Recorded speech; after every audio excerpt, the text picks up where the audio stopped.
Shalom teman-teman semua, selamat berjumpa di Kones Channel. Di channel ini Anda akan mendengarkan, bahkan menyaksikan di video-video yang kami akan sajikan, video-video yang terbaik yang akan mengubah hidup Anda dan juga paradigma Anda. Selamat menyaksikan.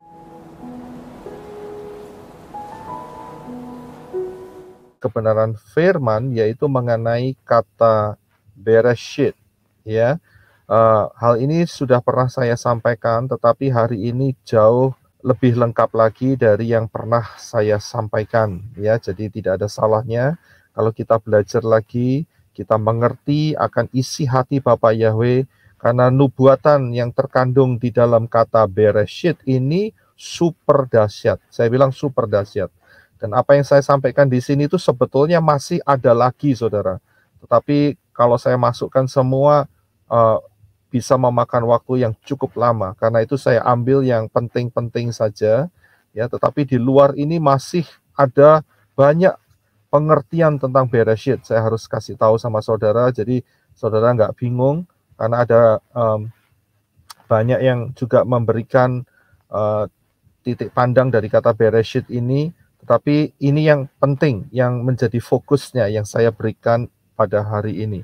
Jadi kata Bereshit ini ada satu nubuatan di dalamnya yang betul-betul dahsyat. Nah, untuk mengetahui kata Bereshit ini, tidak lain kita harus kembali kepada pola yang benar. Ya, pola akar Ibrani yang benar. Ini penting sekali. Kalau nggak bisa kembali atau tidak mau belajar, mengenal, ya, memahami akar fondasi Ibrani yang benar, maka kita tidak bisa mendapatkan banyak hal di dalamnya. Ya, kalau kita tetap berpegang pada pola Yunani, sampai matanya copot pun tidak akan menghasilkan apa-apa. Ya, karena akar Ibrani itu kaya raya. Ya, kaya raya, akar pola Ibrani itu kaya raya, dan di luar pola Ibrani itu bukannya tidak punya, tetapi miskin, ya, punya tetapi sangat terbatas dan miskin. Nah, sekarang tinggal pilih mana. Orang kalau ditawari mau kaya atau mau miskin, pasti mereka ambil mau kaya, tetapi aneh, banyak orang masih mempertahankan status kemiskinannya, ya, dengan pola Yunani.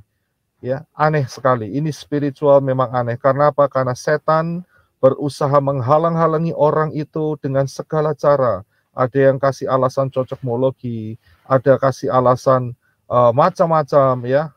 Pola yang benar adalah Yunani dan sebagainya, ya. Kitab suci Perjanjian Baru itu dari bahasa Yunani dan sebagainya. Alasannya banyak, ya. Ya, terserah mereka, itu pilihan mereka untuk menjadi miskin, saya bilang. Tetapi kita, ya, saya sangat suka yang kaya, yaitu kaya pengertian, kaya akan iman, kaya akan rewards masa depan, ya, dan itu hanya ditemukan di dalam pola Ibrani yang benar. Hati-hati jangan ikut pola Ibrani yang salah, seperti Rabbinik dan Talmud, ya. Saya harus menekankan dalam hal ini. Jangan masuk di dalam pola Ibrani yang salah. Ambillah pola Ibrani yang benar. Sehingga kita boleh kaya, yaitu kaya akan hikmat daripada Bapak Yahweh. Kaya akan anugerah keselamatan. Pengenalan akan Bapak Yahweh. Dan itu akan membuat kita akan kaya di dalam rewards yang Bapak Yahweh percayakan atau berikan di dalam hidup kita. Ya. Kalau maksudnya reward itu upah atau imbalan. Upah, iya, oke. Upah yang Bapak Yahweh akan berikan. Karena dengan pengertian yang kaya, kita bisa membagikan dan kita bisa memperlengkapi, kita bisa berubah hidup kita. Ya, karakter hidup kita diperkaya oleh kebenaran firman. Ya, dan kita akan mendapatkan upah yang ajaib, dan itu akan menyertai saudara dan saya untuk selama-lamanya, kekal untuk selama-lamanya. Ya, jadi pilihan ada di tangan saudara. Amin. Haleluya. Nah, sekarang kalau kita kembali ke pola Ibrani, kita tidak lepas dari yang namanya 22 huruf Ibrani. Ya, huruf Ibrani itu ada 22. Bacanya dari kanan, ya. Alef, Beth, Gimel, Dalet, He, dan seterusnya sampai Tav. Itu total ada 22. Kalau saudara perhatikan, mengapa 22? Ya, kalau saudara lihat 2 ditambah 2 adalah 4. Ya, dan 4 itu adalah huruf Dalet. Ya, huruf Dalet adalah huruf yang keempat. Kalau saudara tahu huruf Dalet, maka piktografnya adalah pintu. Ternyata di balik 22 huruf Ibrani ini mengandung sebuah pintu. Pintu yang membawa kita ke dalam kekayaan pola Ibrani, ke dalam pengenalan akan Bapa Yahweh di dalam Yeshua HaMasiah. Karena itu bukan satu kebetulan jumlah huruf Ibrani itu ada 22 huruf, ya. Selain daripada modern Hebrew, ini adalah modern Hebrew-nya, juga kata dalam huruf Ibrani itu mempunyai piktograf. Piktograf itu lambang-lambang, ya, lambang-lambang. Ya, kalau Alef, ya, itu piktografnya itu sebagai kepala lembu. Kemudian Beth, ya toh, itu piktografnya adalah rumah atau tenda, ya, bayit, ya. Kemudian piktografnya daripada Gimel itu sebetulnya onta, saudara, ya. Nah, kalau saudara perhatikan, saya ingin sedikit tambahkan. Saudara pasti pernah mendengar yang namanya Bethlehem, ya, di mana Yeshua dilahirkan di sana, di kandang domba di bawah Sukot, Bethlehem, ya. Jadi ada rumah roti, itu Bethlehem, ya. Jadi bahasa Ibrani itu luar biasa sekali, ya. Dan seterusnya, saudara bisa lihat gambar piktograf yang ada di layar ini. Nah, kemudian bukan cuma hanya piktograf saja yang bisa berbicara mengenai peristiwa atau kisah-kisah di dalamnya, tetapi di dalam huruf-huruf Ibrani itu juga mengandung yang namanya angka gematria, ya, angka gematria. Kalau Alef itu 1, ya, kalau Beth itu 2, Gimel 3, Dalet 4, He 5, dan seterusnya. Beda dengan bahasa Inggris atau bahasa Indonesia. Kalau bahasa Inggris A, ya, bahasa Indonesianya A, ya A, begitu saja, nggak ada maknanya apa-apa. Tetapi kalau bahasa huruf Ibrani itu mengandung arti yang sangat dalam. Dan juga A di Indonesia itu tidak sama dengan 1, ya, huruf 1. Jadi mereka untuk bahasa Indonesia berbeda. Begitu pula dengan bahasa Inggris. Kalau E, ya E, and then 1 adalah 1, ya kan? Tetapi dalam gematria atau bahasa huruf-huruf Ibrani, Alef itu sudah merepresentasikan 1. Beth itu sudah berbicara tentang angka 2. Gimel itu angka 3, dan seterusnya, ya. Nah, bukan cuma angka gematria saja. Nah, jadi kita akan melihat makna-makna yang jauh lebih dalam mengenai apa yang menjadi pembahasan kita hari ini. Ya, kita akan masuk. Nah, kata Bereshit itu di dalam bahasa Indonesianya ditemukan di dalam Kejadian 1 ayat 1 atau Genesis 1:1. Bahasa Indonesianya adalah pada mulanya. Ya, bahasa Inggrisnya adalah in the beginning. Itu adalah Bereshit. Lain kali saya akan ajarkan mengenai Kejadian 1 ayat 1 ini. Pada mulanya Elohim menciptakan langit dan bumi. Ini ada satu rahasia yang powerful sekali. Luar biasa sekali. Tapi saya akan berikan di kemudian hari saja. Hari ini kita akan fokus hanya di satu kata, yaitu kata Bereshit. Pada mulanya. Bacanya dari kanan, ya. Dan Bereshit itu ada 6 huruf. Baca dari kanan, ya. Ini modern Hebrew-nya, modern Ibrani-nya. Beth, Resh, Alef, Shin, Yod, dan Taf. Ada 6. Mulai dari kanan, ya. Perhatikan, mulai dari kanan. Ya, kalau kita baca dari kiri ke kanan, tapi kalau bahasa Ibrani itu dari kanan ke kiri, ya. Bereshit, Beth, Resh, Alef, Shin, Yod, dan Taf. Nah, bagaimana dengan piktografnya? Kalau ini adalah modern Ibrani-nya, ya, bahasa huruf modern Ibrani, dan piktografnya itu adalah seperti ini. Kalau sudah lihat, Beth itu piktografnya adalah rumah. Resh itu piktografnya adalah kepala. Alef kepala manusia maksudnya. Aleph adalah kepala lembu, sedangkan Shin itu adalah gigi. Kemudian Yod itu tangan, dan yang terakhir adalah Taf. Taf itu adalah dua ranting yang bersilang. Ya, jadi ini adalah piktograf daripada kata Bereshit. Bagaimana dengan angka gematrianya? Kita akan lihat angka gematrianya adalah Beth itu 2, Resh itu 200, Aleph itu 1, Shin itu 300, Yod itu 10, dan Taf itu 400. Kita harus perhatikan bahwa 22 huruf Ibrani itu, ya, itu saya akan sedikit putar ke atas sehingga saudara bisa memahaminya. Saya akan kembali ke bagian angka gematria, ya. Kalau sudah perhatikan, Aleph 1 sampai Yod itu 10, dan setelah 10 itu bukan 11.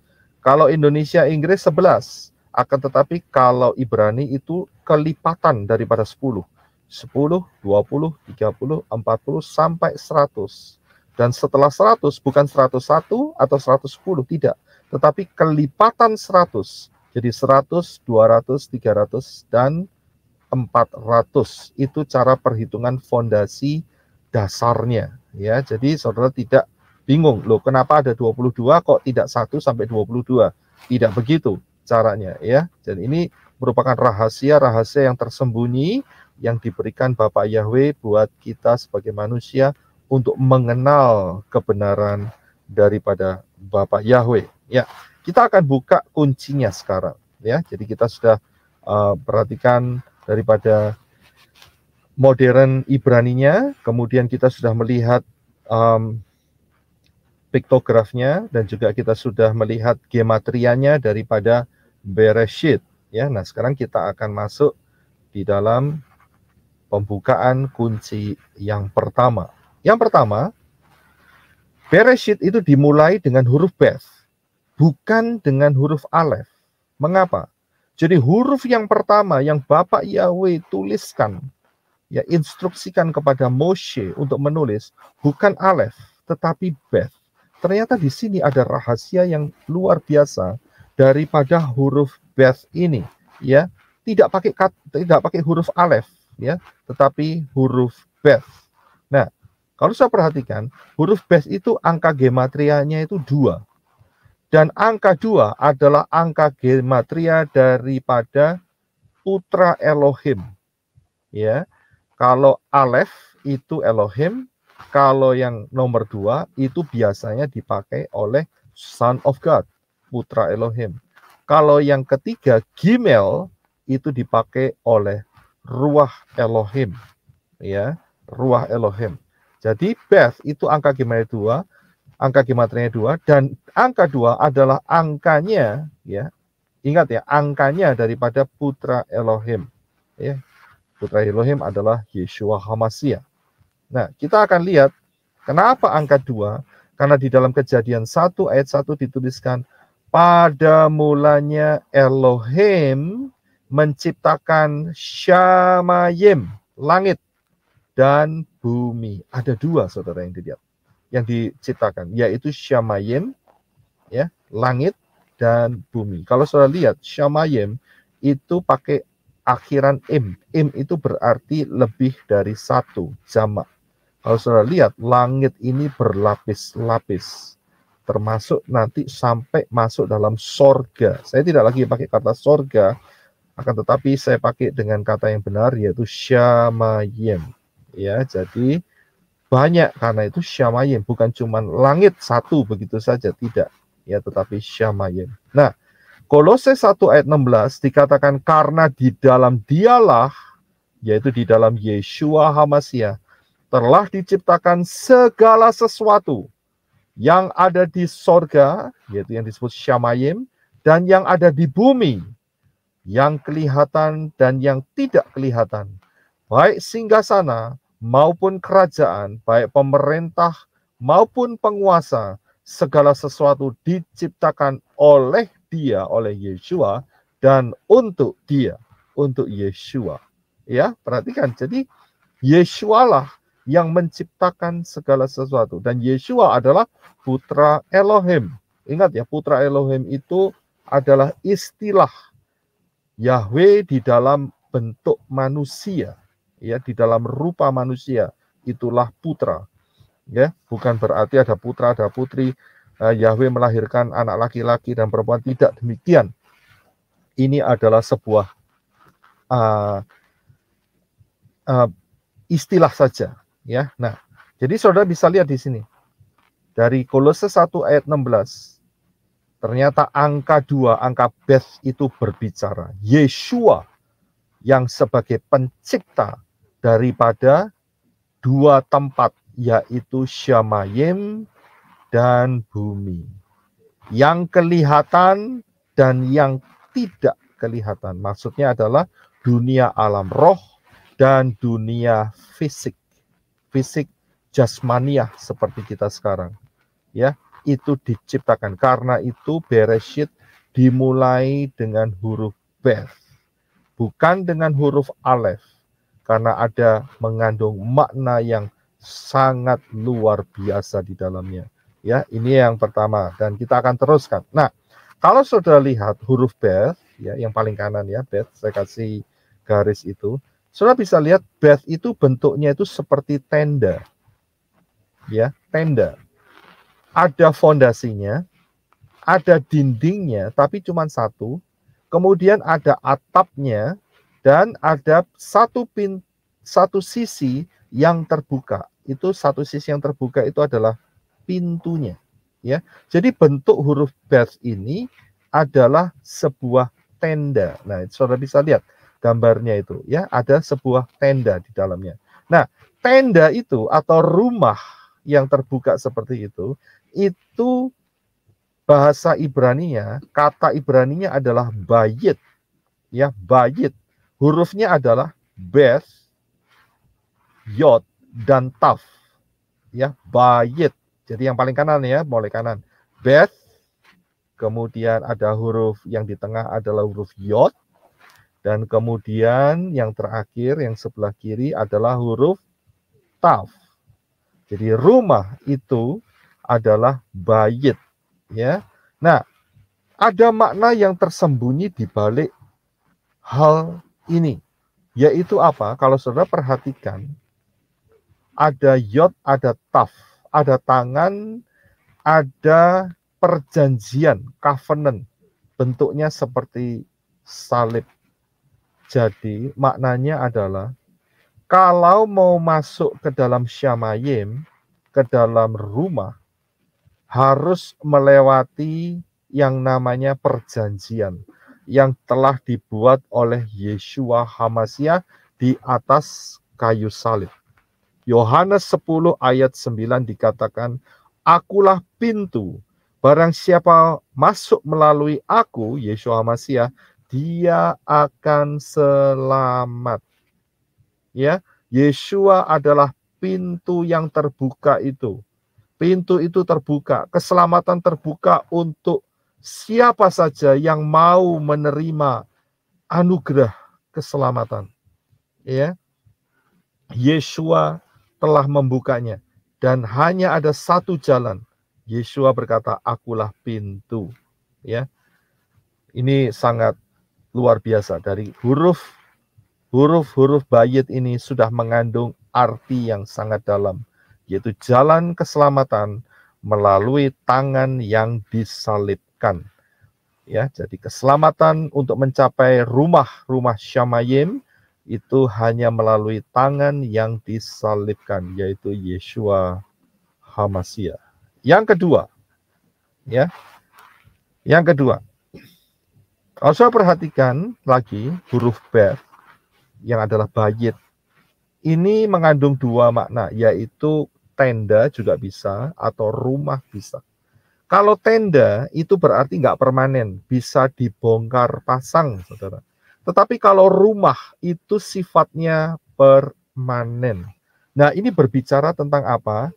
Coba kita lihat ayatnya, yaitu di dalam 2 Korintus 5 ayat yang pertama, yang berbunyi, karena kami tahu bahwa jika kemah tempat kediaman kita di bumi ini dibongkar, apa kemah tempat kediaman kita?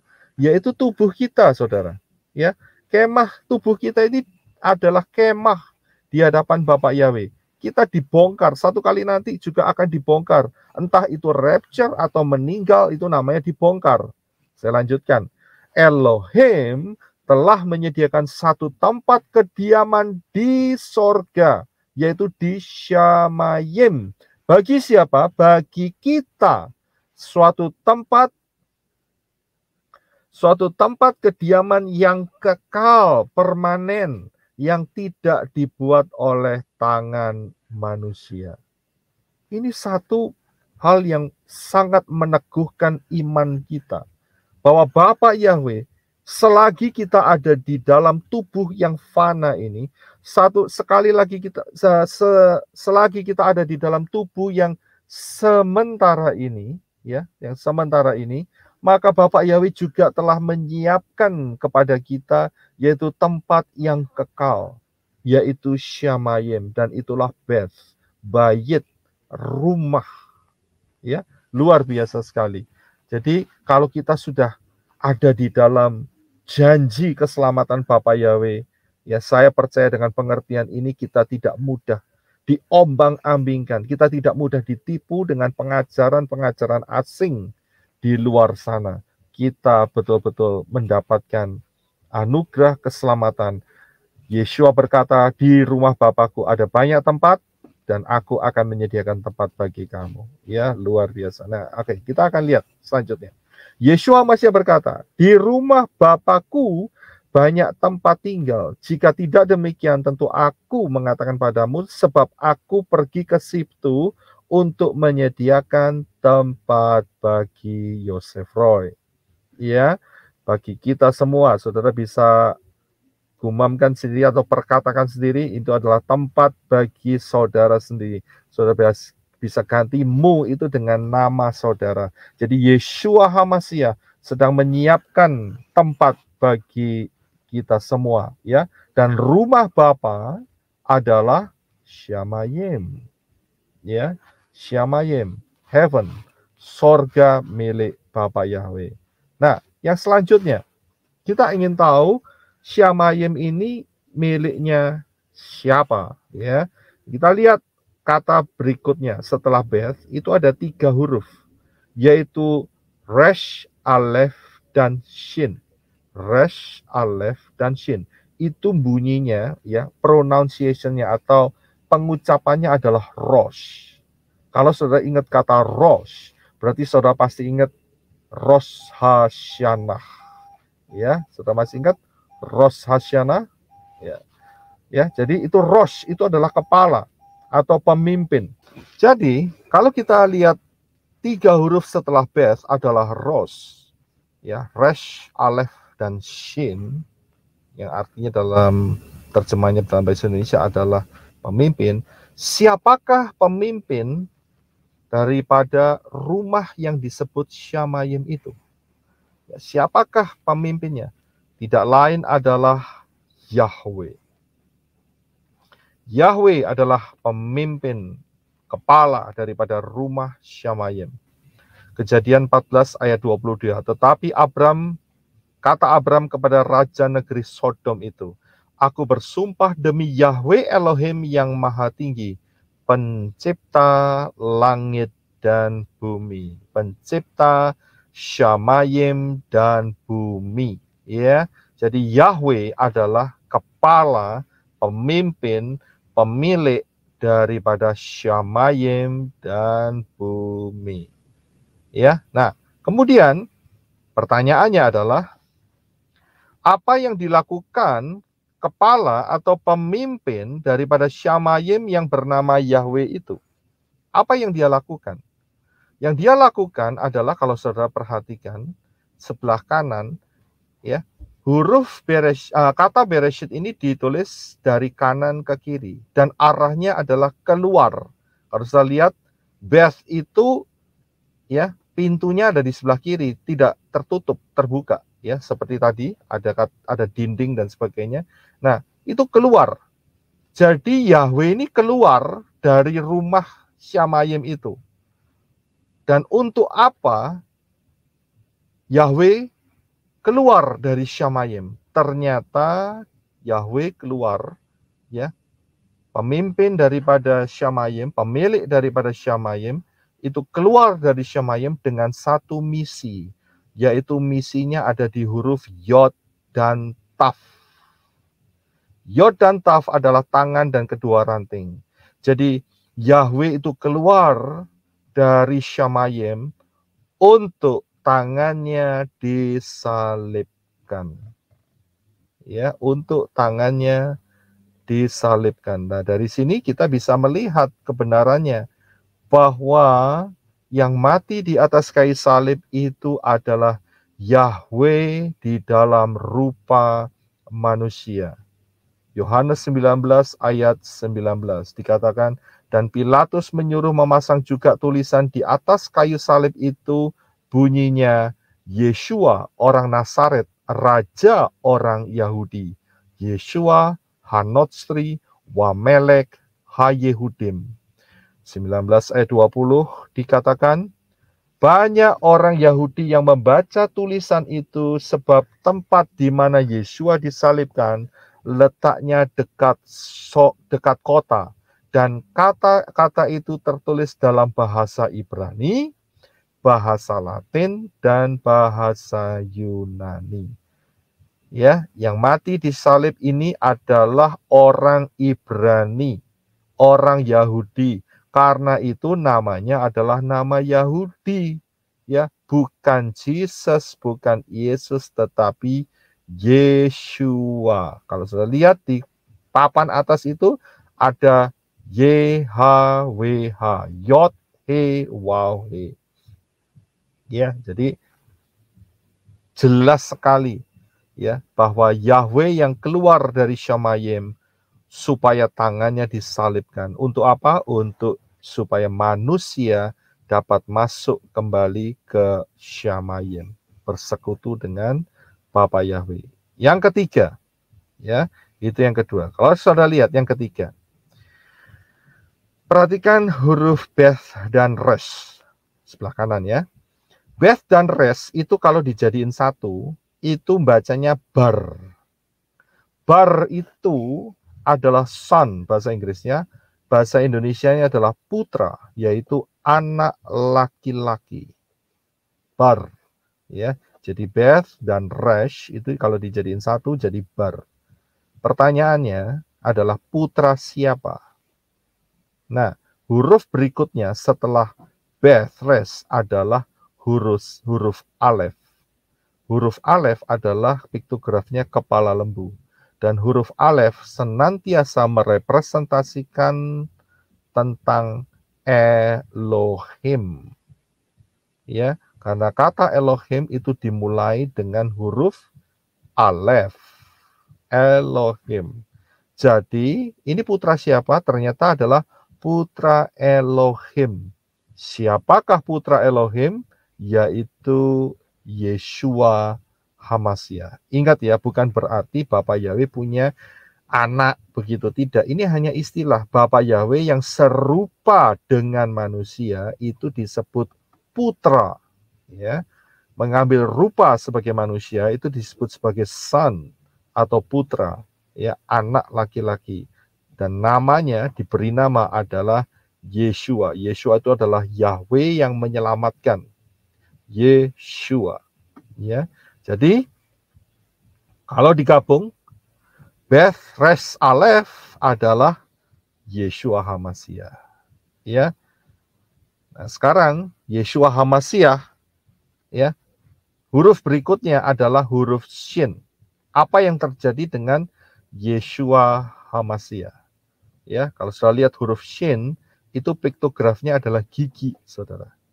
Untung ini giginya bagus gambarnya, ya, rapi dan bersih. Ya, jadi huruf Shin itu piktografnya adalah gigi. Dan maknanya adalah menghancurkan. Karena fungsi gigi itu untuk makan, ya, menghancurkan makanan di dalam mulut supaya dicerna. Ini luar biasa loh piktograf yang diberikan Bapak Yahweh. Jadi putra Elohim, Yeshua HaMashiach, ya, hancur. Apanya yang hancur? Ternyata yang hancur adalah tangannya, Yod dan Tav. Tangannya hancur di mana? Di kayu salib. Putra Elohim Yeshua HaMashiach hancur tangannya disalib. Kembali lagi, ya. Bereshit itu berkata tentang peristiwa penyaliban Bapak Yahweh yang menjadi manusia. Bayangkan saudara, ini baru satu kata yang paling depan loh, dari kitab suci, dari jutaan kata di dalamnya. Kata ini sudah memiliki makna tentang penyaliban, tentang pembayaran harga agar manusia boleh masuk kembali bersekutu dengan Bapak Yahweh. Ini luar biasa. Yang keempat, kalau saudara lihat, ya, Bapak Yahweh itu concern sekali. Concern itu apa ya? Apa Henok Rudia? Concern ya? Sebenarnya sangat dia itu sangat memperhatikan, ya. Sangat memperhatikan. Ya, thank you. Sangat memperhatikan. Yang diperhatikan apa? Bukan malaikat, bukan, tetapi manusia. Nah, kalau sudah lihat huruf Bereshit ini, Bet, Res, Alef, Shin, Yod, dan Tav, jumlahnya itu ada 6, saudara. 6 huruf. Dan huruf 6, huruf angka 6, dalam bahasa Ibrani itu adalah huruf Waf. Ya, huruf Waf. Itu bentuknya seperti paku, memang paku. Dan salah satu artinya adalah manusia. Kalau saudara lihat huruf Waf ini, saudara akan pasti lihat mengenal yang namanya 666 di dalam kitab Kilyahna atau Wahyu dikatakan bahwa angkanya adalah angka seorang manusia, ya, manusia 6, huruf 6. Karena apa? Manusia diciptakan pada hari yang ke-6, ya. Jadi fokus daripada Bereshit adalah manusia. Kenapa? Manusia jatuh dalam dosa. Karena itu Bapak Yahweh juga menyediakan dirinya, ya, sebagai manusia, serupa dengan manusia, yaitu Yeshua HaMashiach, supaya manusia yang jatuh ke dalam dosa itu boleh kembali diselamatkan. Jadi fokusnya Bereshit adalah untuk manusia. Saudara dan saya adalah manusia, ya. Anugerah yang luar biasa supaya kita boleh mendapat keselamatan di dalam Yeshua HaMashiach. Kembali lagi, ya, berhubungan dengan penyelamatan manusia. Yahweh yang menjadi manusia, yaitu Yeshua HaMashiach, mati di atas kayu salib, dan supaya saudara dan saya diselamatkan.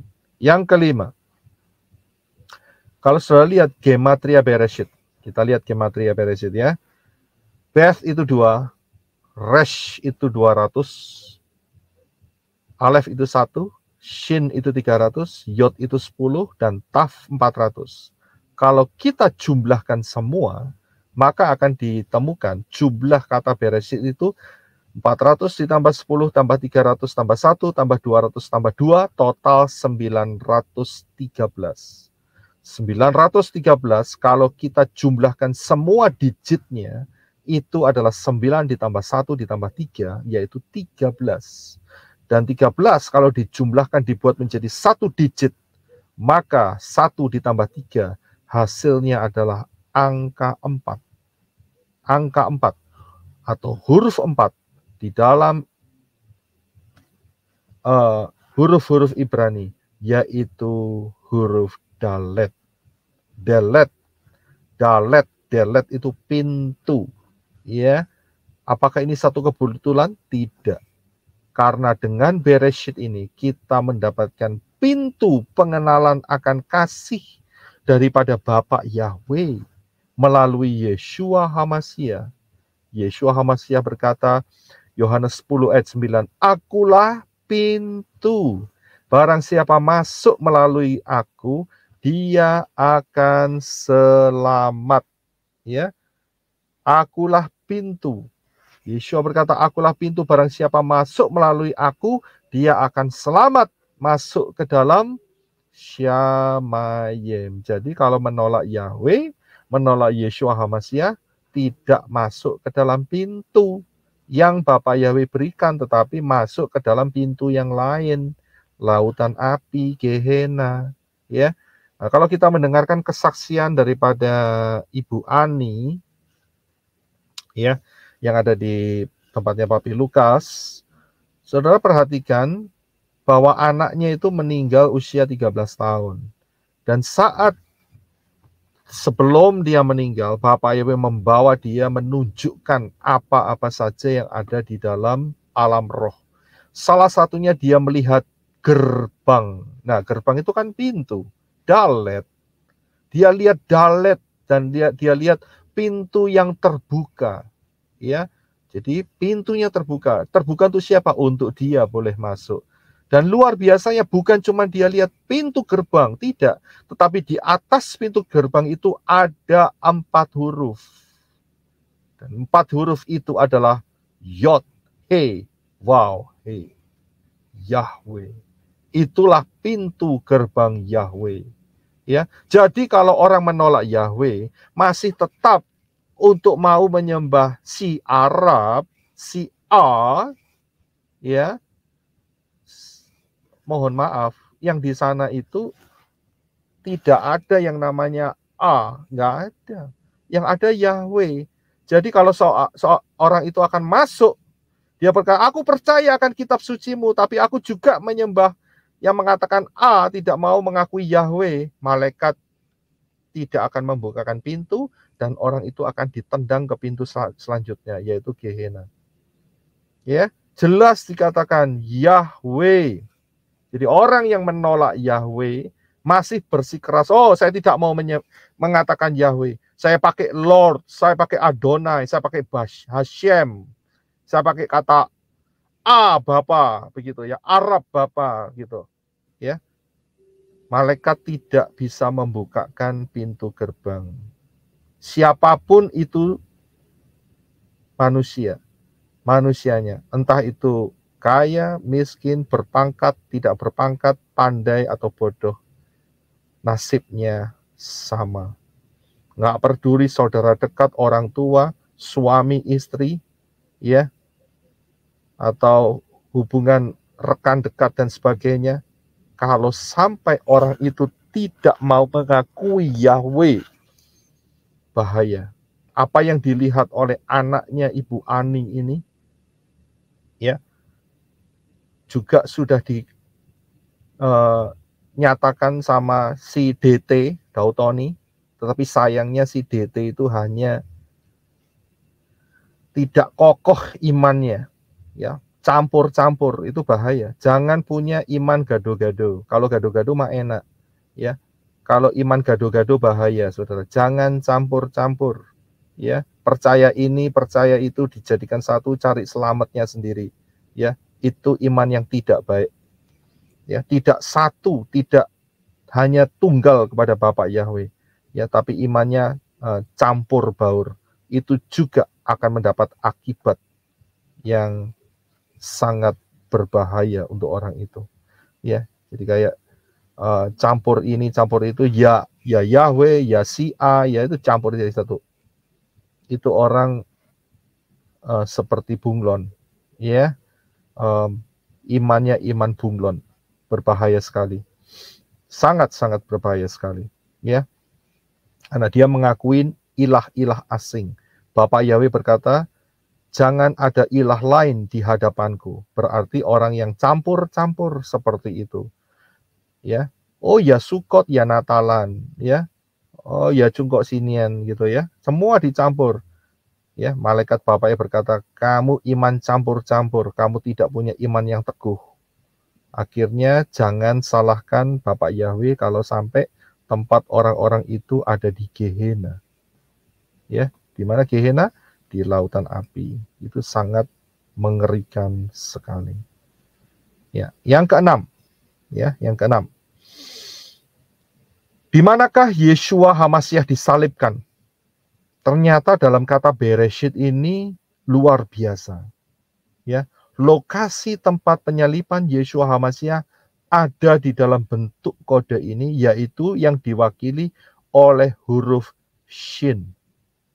Huruf Shin, kok bisa? Iya, karena apa? Karena di Yerusalem itu ada 3 lembah. Lembah Hinnom, lembah Refaim, dan lembah Kidron. Dan itu membentuk huruf Shin.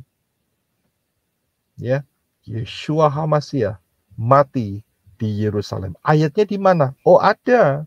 Yeshua berkata melalui Lukas 13 ayat 33. Dikatakan demikian, tetapi hari ini dan besok dan lusa, aku harus meneruskan perjalananku, sebab tidaklah semestinya seorang nabi dibunuh kalau tidak di Yerusalem. Siapakah yang disebut nabi ini? Yeshua HaMasyiah juga melakukan tugas kenabian. Dan dia dibunuh di Yerusalem. Dia mengatakan hal ini, dia sedang meneruskan perjalanannya ke Yerusalem. Dan dia tahu dia akan mati di Yerusalem. Dan ada 3 lembah di sana, yaitu lembah Refaim, Hinnom, dan lembah Kidron, yang membentuk huruf Shin. Luar biasa sekali, ya, Bereshit. Padahal ini kata Bereshit ini pada mulanya itu kalau dilihat dari sampai jarak kematian Yeshua HaMasyiah itu lebih dari paling tidak minim 4.000 tahun. Tetapi huruf ini sudah dipersiapkan oleh Bapa Yahweh. Ya, ini luar biasa. Ya, ini nomor saya terbalik. Ini seharusnya yang tadi yang nomor 6 ya, sekarang yang nomor 7. Ini yang nomor 7 sebetulnya. Ya, ini yang nomor 7. Nah, kapankah Yeshua HaMasyiah disalibkan? Ternyata juga di dalam Bereshit ini memberikan jawabannya, saudara. Kapankah Yeshua HaMasyiah disalibkan? Ya, nah jawabannya itu adalah yaitu di dalam huruf Yod dan Taf. Yang saya lingkari sebelah kiri atas itu adalah huruf Yod dan Taf. Ya. Huruf Yod dan Taf itu mempunyai angka gematria Yod 10 dan Taf itu 400. Yod Taf itu adalah time, ya, kali. Jadi kalau dikalikan, maka kita akan melihat bahwa kematian Yeshua HaMasyiah itu terjadi 4.000 tahun setelah kejatuhan Adam dan Hawa. 4.000 tahun. Persis 4.000 tahun. Harinya sama, bulannya sama. Harinya sama, bulannya sama. Karena prinsipnya begini. Saat Adam dan Hawa jatuh dalam dosa, kalau sampai ya dia Yahweh memperlambat ketemu Adam dan Hawa, maka Adam dan Hawa akan bisa mengambil buah daripada buah kehidupan. Dan risikonya manusia tidak bisa diselamatkan untuk selama-lamanya.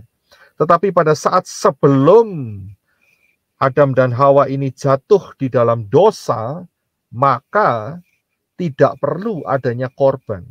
Jadi pada saat hari, tanggal, hari, bulan, ya, kejatuhan Adam dan Hawa, disitulah Yeshua HaMasyiah mengambil kembali risiko atau kutuk-kutuknya, ya, kutuk kejatuhan itu, ya. Jadi harinya, tanggalnya, maksud saya tanggal dan bulannya sama. Yeshua HaMasyiah mati tanggal berapa? Mungkin ada yang bisa tahu. Yeshua HaMasyiah mati tanggal berapa? Ada yang mau jawab? 1 distrik. Ya, kurang tepat dan tidak tepat. Yeshua HaMasyiah, siapa yang tahu? Saya masih beri kesempatan. 14 Nisan. Iya. 14 Nisan. Ya, 14 Nisan. Ya, sore hari 14 Nisan sebelum matahari terbenam. Disitulah saat Adam dan Hawa juga jatuh. 14 Nisan. Ya. Jadi sejak kejatuhan Adam dan Hawa ada 4.000 tahun sampai kematian Yeshua HaMashiach. Perhatikan huruf 4 ya. Ada angka 4. 4 itu dalet. Ya, kembali lagi Saudara. 4 itu dalet. Dalet itu pintu. Siapa yang buka pintu? Siapakah pintu? Yaitu Yeshua HaMashiach. Ini bukan satu kebetulan atau cocokmologi, tidak. Ini sebuah pola yang ditetapkan Bapa Yahweh. Yod 10 Taf 400 kalau dikali itu jadi 4.000 tahun. Ya, paham ya sampai di sini. Ini ada pertanyaan, nanti saya akan jawab ya. Nanti saya akan jawab. Kita lanjutkan terlebih dahulu, ya, tidak lama lagi, yaitu bagian yang tadi yang ke-7 ya. Ini saya salah taruh angka ini. Yang ke-8 sebetulnya, yang ke-8 yang terbalik. Ya. Nah, di dalam nubuatan Bereshit ini juga mengandung nubuatan tentang bumi yang akan dihancurkan dan alam semesta yang akan hancur. Yaitu di dalam 2 Petrus 2 Kefa ayat pasal 3 ayat 10 dan 12. Tetapi hari Tuhan akan tiba seperti pencuri. Pada hari itu langit akan lenyap, garis bawahi kata lenyap, dan gemuruh yang dahsyat dan unsur-unsur dunia akan hangus dalam nyala api, dan bumi segala yang ada di atasnya akan hilang lenyap. Yaitu kamu yang menantikan, ayat 12 lompat, dan mempercepat kedatangan hari Elohim pada hari itu, langit akan binasa dalam api, dan unsur-unsur dunia akan hancur karena nyalanya. Jadi bumi yang kita pijak sekarang, komputer, laptop, semua yang kita ada di depan kita untuk streaming sekarang ini, semua yang ada di dunia ini, langit dan bumi dalam arti matahari, bulan, dan bintang-bintang, satu kali nanti Kefa Petrus sudah dikasih tahu oleh Yeshua, ya, dan dia tuliskan ayat ini, satu kali nanti akan lenyap, binasa oleh api. Jadi kalau saudara masih ada yang terikat dengan hal-hal yang di dunia ini, rugi besar. Ikatkanlah diri saudara dengan Yahweh Elohim, ya, dengan Bapak Yahweh. Ikatkan roh saudara dengan Bapak Yahweh di dalam Yeshua HaMashiach, karena tidak akan hancur, bahkan akan hidup kekal enak selama-lamanya. Luar biasa, ya. Orang-orang yang terikat di bumi ini, yang masih gandoli, itu bahasa Jawanya, ya, masih sangat-sangat memberhalakan bumi ini, rugi besar, akan dihancurkan. Mungkin saudara akan tanya, nubuatannya ada di mana? Perhatikan huruf Alef dan Shin. Alef dan Shin yang saya lingkari itu. Kalau dibaca itu adalah ash, api, ash. Ya, ini adalah api. Ya, jadi huruf yang di tengah-tengah itu Alef dan Shin itu api. Dan kapan terjadinya? Kalau saudara kepingin tahu kejadiannya adalah, ya, adalah lihat angka gematrianya. Angka gematrianya adalah Alef, Shin, dan Yod. 1 dikali 300 dikali 10. Yang hasilnya adalah 3.000. Ya, 3.000. Perhatikan ayat ini. Di dalam Wahyu 20 ayat yang ke-7 sampai 11. Dan setelah masa 1.000 tahun itu berakhir, perhatikan ya, setelah masa 1.000 tahun itu berakhir, garis bawah di sana, Satan akan dilepas dari penjaranya, dan ia akan pergi menyesatkan bangsa-bangsa pada keempat penjuru bumi, yaitu Gog dan Magog, dan mengumpulkan mereka untuk berperang. Jumlah mereka sama dengan banyaknya pasir di laut. Maka naiklah mereka ke seluruh daratan bumi itu, lalu mengepung perkemahan tentara orang-orang kudus dan kota yang dikasihi itu. Tetapi dari langit turunlah api menghanguskan mereka. dan Satan yang menyesatkan mereka dilemparkan ke dalam lautan api dan belerang, Gehenna, yaitu tempat binatang dan nabi palsu itu, dan mereka disiksa siang malam selamanya. Ayat 11, untuk mengetahui kapan api itu terjadi, yaitu lalu aku melihat suatu tahta putih yang besar, dan dia yang duduk di atasnya. Dari hadapannya lenyaplah bumi dan langit. Langit ini adalah tempat di mana bulan, bintang, matahari, komet, dan sebagainya berada. Dan tidak ditemukan lagi tempatnya. Kapan ini terjadi? Yaitu setelah masa 1000 tahun. Perhatikan bagan yang saya berikan ini. Sebelah kanan sendiri, setelah kerajaan 1000 tahun. Yang ketujuh. Disitulah ayat-ayat dalam Wahyu 20 ayat yang ke-7 sampai 11 akan terjadi. Bumi ini akan dibakar dengan api. Ya, bulan, bintang dan sebagainya akan dibakar dengan ash, api. Inilah yang disebut sebagai kiamat. Ya, jadi saudara tahu posisinya setelah kerajaan damai 1000 tahun. Nah, kalau kita lihat, ya kita sudah mendekati untuk masuk dalam kerajaan 1000 tahun. Ya, tapi kita mau terangkat terlebih dahulu. Jadi saya berikan bagannya secara lengkap. Sejak kejatuhan Adam dan Hawa, sudah perhatikan yang warna biru, Yod dan Taf, itu 400 kali 10, 4000 tahun. Yeshua adalah, kematian Yeshua adalah patokan waktunya, saudara. Ya, dan setelah kematian Yeshua HaMashiach, 3000 tahun kemudian, bumi ini akan dibinasakan dengan api, yaitu Alef, Shin, dan Yod. 1 kali 300 kali 10, total 3000. Jadi total keduanya adalah 7000 tahun. Hari ini kita akan masuk di dalam tahun yang luar biasa, yaitu penggenapan 6000 tahun manusia. Wow, itu ada di depan kita sekarang. Dan setelah itu, manusia akan masuk di dalam kerajaan 1000 tahun. Dan setelah itu barulah kiamat. Secara detail saya berikan slide ini. Ingat, kita sudah masuk di dalam masa pola putaran Shemitah yang terakhir. Shemitah sudah dimulai 26 bulan September tahun yang lalu, 2022. Ya, dan sejak itu kalau dihitung 3,5 tahun kemudian, yaitu tahun 2026, sekitar Maret atau April akan terjadi rapture, yaitu bulan Nisan tahun 5786 untuk kalender Yahudinya.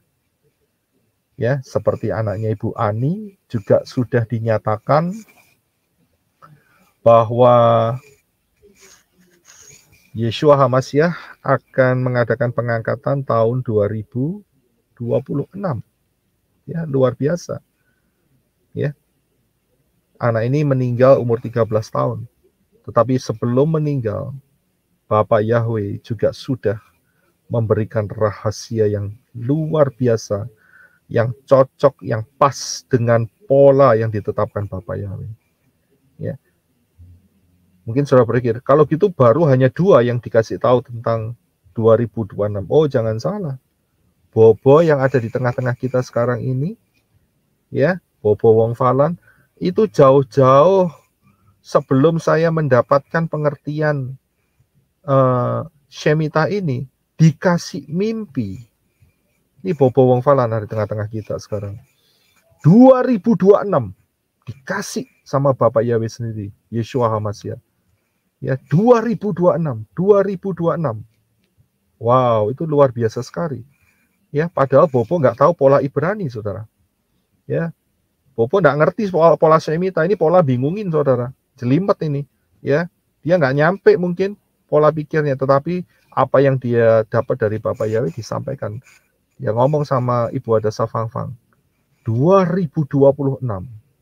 Kita harus jaga-jaga, saudara.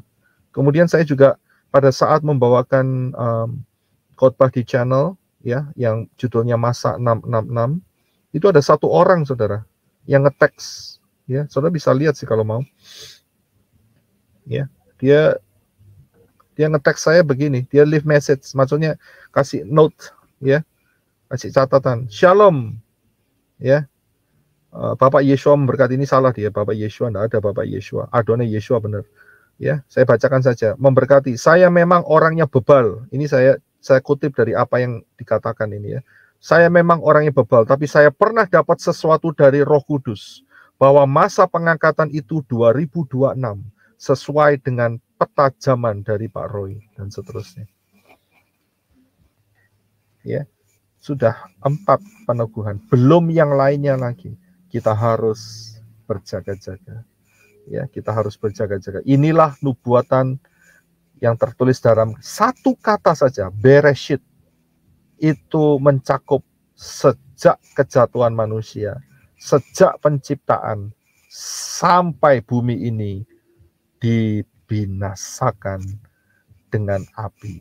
Maranatha, Bapak Yahweh memberkati kita semua. Fokus kita sampai di rapture, itu target kita. Ya, setelah itu kita akan hidup di dalam tubuh kemuliaan bersama-sama Bapak Yahweh Bashem Adonai Yeshua Mashiach dan malaikat-malaikatnya untuk selama-lamanya. Haleluya. Amin. Ya. Silakan saudara yang mau bertanya, saudara bisa buka mic. Ini ada tulisan di sini, saya mau tanya ini. Siapa ini? Eva ya. Iya, saya itu tanya yang ayat itu yang tadi ada itu Bapak Yahweh disalibin, ada tulisan atasnya itu tiga tulisan itu ada 3 bahasa ya Pak Roy ya? Iya, ada 3 bahasa. Karena dalam ini menggema. Salah satu mesti harus dimatikan. Saudara, ada yang di mute semua dulu. Oh, mute. Ada yang berdekatan itu ya, ada yang berdekatan. Jadi yang bergema itu biasanya saudara buka StreamYard plus saudara buka YouTube. Jadi suaranya feedback seperti itu, menggema. Ya, saya akan jawab, yaitu di dalam Yohanes 9:20 dikatakan, itu di dalam, saya akan lebih baik tunjukkan slide-nya ya. Ya, ini kan ya. Yohanes 19 ayat yang ke-20. Ya, dikatakan bahwa banyak orang Yahudi yang membaca tulisan itu, sebab tempat di mana Yeshua disalibkan letaknya dekat kota, dan kata-kata itu tertulis dalam 3 bahasa, bahasa Ibrani, bahasa Latin, dan bahasa Yunani. Perhatikan di sini, yang disalib ini apakah orang Yunani? Ternyata bukan. Yang disalib ini adalah orang Yahudi. Saat dia dilahirkan, dia diberi nama Yahudi. Jadi, Pilatus saat itu dia tulis tiga bahasa. Ibrani karena tempat itu adalah Yerusalem. Orang Ibrani di sana. Latin dan bahasa Yunani itu karena saat itu pemerintahan ada di bawah kontrol atau diktator atau penguasaan daripada Romawi yang berbahasa Latin dan berbahasa Yunani. Ya. Nah, pada saat Pilatus menulis ini, saat menulis Yeshua, ternyata di dalam bahasa Latin dan bahasa Yunani itu mereka tidak punya beberapa huruf. Ya, tidak punya berapa huruf. Karena itu mereka mencoba untuk mendekatkan sedekat-dekatnya supaya dengan bahasa Latin dan bahasa Yunani kata Yeshua itu berbunyi atau bisa dituliskan dalam bahasa Latin atau Yunani. Ya, jadi apa yang tertulis dalam bahasa Latin adalah Yesus. Bahasa Yunani adalah Yesus juga. Yesus dan Yesus, ya, itu adalah pengucapan cara yang terbaik untuk bisa menuliskan Yeshua, ya, karena ada kata-kata yang tidak dimiliki oleh bahasa Latin dan bahasa Yunani. Jadi itu adalah cara yang paling dekat. Karena itu Yesus dan Yesus, bukan Jesus ya, nggak ada Jesus di situ, ya, bukan Yesus, bukan Yesus. Ini baru Yesus loh, ya, nggak ada J, nggak ada Y, nggak ada, ya. Itu adalah pronunciation atau pengucapan untuk mewakili Yeshua, ya. Tapi nama orang yang disalibkan ini adalah Yeshua, bukan Yesus. Begitu.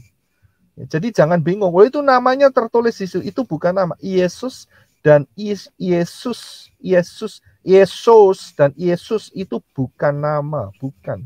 Itu pengucapan. Kalau saya mau tanya sama saudara-saudara semua, saudara nulis Yeshua gimana caranya? Saudara pasti jawab segini kan, Yeshua, betul kan?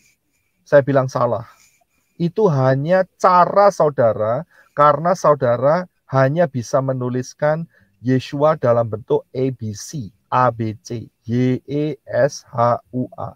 Tetapi namanya bukan di situ. Namanya adalah Yod Shin Wow Ayin. Itulah namanya. Ya, paham ya? Jadi yang digantung itu huruf yang harus ditulis itu bukan Yeshua, bukan, tapi Yod, Shin, Wow, Ayin. Itu baru tepat. Itulah namanya. Bagaimana nulis Yod? Ya kita harus kembali ke huruf Ibrani. Ya, huruf Ibrani yaitu ya ini goresan yang paling atas itu kayak koma begitu, Yod. Kemudian Yod Shin, ya. Shin yang kayak W, kayak W itu. Wow dan Ayin. Itu Yeshua. Ya, paham ya sampai di situ. Kira-kira bisa dipahami Hana Eva? Enggak, maksudnya ini tulisannya bukan J ya, A ya memang ya Pak Roy ya. Yang paling bawah ya. Tulisan yang mana? Yang paling bawah itu A ya tulisannya, bukan J ya. Yang tulisan Yesus. Iya itu A ya, bukan J ya. Itu bukan J, itu I. Oh ya, makanya baru lihat digedein. Jadi salah tulisnya begini, dia orang dari bahasa mana tulisnya begitu ya. Yang benar kan paling atas gitu. Iya, yang paling benar ada yang paling atas, paling kanan. Iya. Jadi itu bukan J, bukan Y. Dari jauh kayak J gitu. Saya baru gedein tadi I, Pak Roy ngomong I-E-S-V-S ya. I-E-S-V-S. Yesus. Cuman ya saya tanya ini, kadang orang pikir kok ini terjemahan gitu loh, karena ada bahasa Latin, ada bahasa Yunani. Makanya saya tanya ini maksudnya gimana kok bisa tulis 3 di situ gitu loh. Iya. Karena yang seperti saya jelaskan tadi. Ini mungkin ada yang bisa di mute. Jadi enggak menggema. Jadi saya mau jelaskan bahwa saat Yeshua disalibkan itu dekat kota, dekat Yerusalem, di luar gerbang, sedikit di luar gerbang, ya, di luar tembok Yerusalem. Dan itu banyak orang-orang di sana, termasuk orang-orang Romawi, orang-orang Yunani, dan bahasa Yunani dan Latin itu adalah bahasa nasional penghubung untuk perdagangan, ya. Jadi mereka pakai bahasa Latin kalau dan Yunani. Lah mereka juga orang-orang itu nggak bisa bahasa Ibrani, nggak bisa, nggak ngerti kalau ditulisi bahasa Ibrani ini apa ini, kenapa kok orang ini disalib, alasannya apa ini orang disalib. Itu kan ya dipasang tulisan ini supaya orang bisa membaca. Orang ini dihukum salib itu karena apa, begitu. Ya karena apa dia ini dihukum disalib. Ya, jadi mereka disalib bukan disalib begitu saja, tidak. Mereka ada alasannya, dan alasannya itu ditulis di atas kepala mereka. Karena itu Pilatus nyuruh pasang tulisan itu, gitu. Nah, inilah alasannya. Alasannya orang ini dihukum, ya. Kalau cuman bahasa Ibrani, mereka nggak bisa ngerti yang bahasa Yunani sama bahasa Latin. Ya, orang Romawi nggak semua bisa bahasa Ibrani. Karena itu ditulis dalam 3 bahasa, yaitu bahasa Ibrani, bahasa Latin dan bahasa Yunani supaya orang semua pada ngerti. Nah, tetapi di dalam penulisan Latin dan Yunani itu adalah bukan nama sesungguhnya orang yang disalib. Karena itu hanya cara untuk mengucapkan di dalam bahasa Latin dan Yunani, yaitu pakai Yesus dan Yesus. IESVS, Yesus. Ya. Jadi caranya gitu. Oh, supaya ngerti. Ternyata orang-orang di sana saat kumpul, kenapa ini orang Pilatus menghukum orang ini? Oh, ini ternyata alasannya dia bilang, inilah Yeshua, orang Nazaret, raja orang Yahudi. Oh, ternyata orang ini adalah dihukum gara-gara dia adalah raja orang Yahudi. Nah, kalau dilihat dalam bahasa Ibrani-nya, karena kita kenal bahasa Ibrani, maka kita lihat Yod Shin Waw Ayin dan seterusnya, ya. Yeshua Hanotsri Wamelech HaYehudim, ya. Dan disitulah saya pakai slide yang sebelumnya lebih gampang. Ya, ini dia.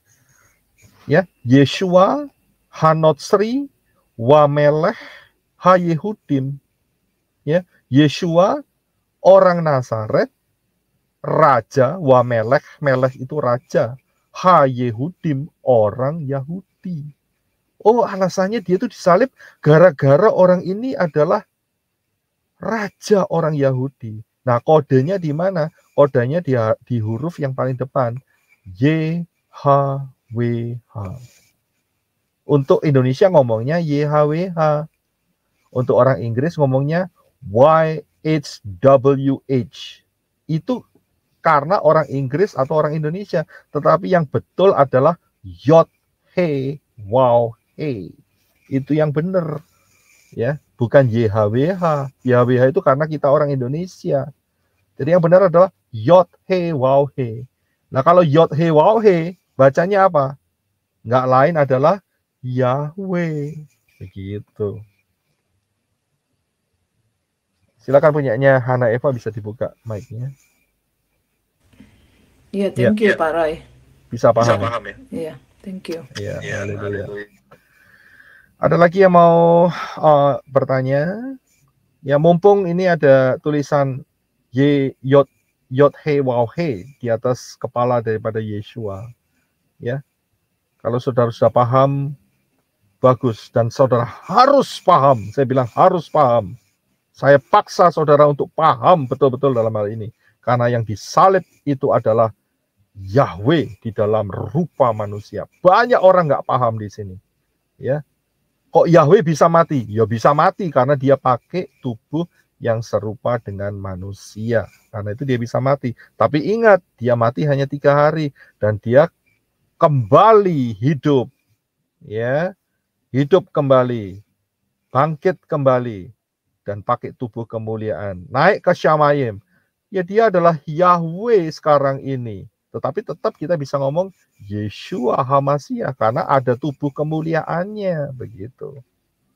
Ya, saudara harus paham dalam ini karena inilah yang fondasi yang membuat saudara tidak akan terpengaruh kacau oleh pikiran-pikiran di luar yang menyesatkan. Ya, paham ya? Ada lagi yang mau ditanyakan dalam hal ini? Saya percaya ini akan menjadi berkat yang luar biasa. Ini baru satu kata yang mengungkapkan sejak kejatuhan manusia, sejak penciptaan sampai kiamat. Luar biasa. Hanya Bapa Yahweh yang bisa mampu melakukan hal ini. Satu kata berbicara minimum 7.000 tahun. Luar biasa. Ya, kalau nggak ada yang bertanya, ada lagi? Saya beri kesempatan. Ya, paham ya? Ya, kalau nggak ada kita akan sama-sama masuk dalam doa dan kita nanti akan naikkan pujian ya Yahweh Yeshua ya. Oke, kita satukan hati di dalam doa. Terima kasih Adonai Yahweh untuk pengertian firman dari kebenaran Bereshit yang luar biasa ini. Hanya Bapa Yahweh yang mampu melakukan hal ini. Dan kami percaya, saya percaya, kami percaya bahwa Yahweh yang disembah oleh Abraham, Ishak, dan Yakub adalah Tuhan kami, Tuhan saya. Saya percaya bahwa Yahweh yang turun ke dunia dalam rupa manusia, yaitu Yeshua HaMashiach, saya juga percaya dan beriman, kami beriman itu adalah Tuhan saya, Tuhan kami semua. Dan saya juga percaya bahwa Roh Yahweh Elohim, Ruach Yahweh Elohim, Ruach HaKodes, Roh Kudus adalah Roh Bapa Yahweh yang menuntun kehidupan kami semua. Saya percaya, mengakui, kami percaya, mengakui, dan beriman bahwa Ruach Yahweh Elohim, Roh Kudus adalah Tuhan kami juga. Terima kasih Adonai Yahweh, Adonai Yeshua HaMashiach, untuk pengertian yang luar biasa ini. Memberkati sehingga banyak jiwa boleh percaya ke Bapa Yahweh dalam Yeshua HaMashiach. Haleluya. Amin.